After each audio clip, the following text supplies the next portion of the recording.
क्लिनिकमध्ये हल्ली बऱ्याच वेळा महिला येतात तेव्हा एक कॉमन समस्या त्या सांगतात म्हणजे वजायनल ड्रायनेस आणि त्यामुळे येणारी वजायनल इचिंग म्हणजे योनी मार्गामध्ये खाज सुटणे. बघा, आपल्या योनीमध्ये अनेक प्रकारचे स्त्राव होत असतात. वाईट डिस्चार्ज असतो, कधी आपण ज्याला ल्युकोरिया म्हणतो की त्यामुळे सुद्धा ही खाज येऊ शकते. पण योनी मार्ग म्हणजे वजायना, त्याच्याबरोबरच मूत्रमार्ग आणि मलमार्ग हे तिन्ही एका लाईनमध्ये असतात. त्यामुळे जर तुम्हाला कॉन्स्टिपेशन होत असेल तरी सुद्धा वजायनल ड्रायनेस येऊ शकतो आणि त्यामुळे इचिंग होऊ शकतं. आपल्या रक्तामधनं पोटॅशियम, सोडियम असे काही घटक जे असतात त्यामुळे ती वजायना जी असते ती ओली राहत असते आणि त्यामुळे खास तिथे येत नसते. पण जर तुमच्या रक्तामधली साखर वाढली, HbA1c काउंट जर तुमचा 8च्या पुढे गेला तरी सुद्धा हे वजायनल ड्रायनेस आणि वजायनल इचिंगचा त्रास तुम्हाला होऊ शकतो. काय करायला पाहिजे?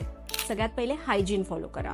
प्रत्येक वेळी बाथरूमला गेल्यावरती पाणी लावायलाच हवं हे कंपल्शन नाही. ती जागा जास्त ओली राहते त्यामुळे पण खाज येते. जर ड्रायनेस असेल तर खोबरेल तेल घ्यायचं, एक कापसाची अशी एक छोटी वात तयार करायची, जशी आपण दिव्यामध्ये लावतो तशी वात बनवून खोबरेल तेलात बुडवून ती त्या जागी तुम्ही ठेवू शकता. त्यामुळे तो ड्रायनेस कमी होतो. आणि एक सोपी घरगुती टिप म्हणजे दही हे प्रोबायोटिक आहे.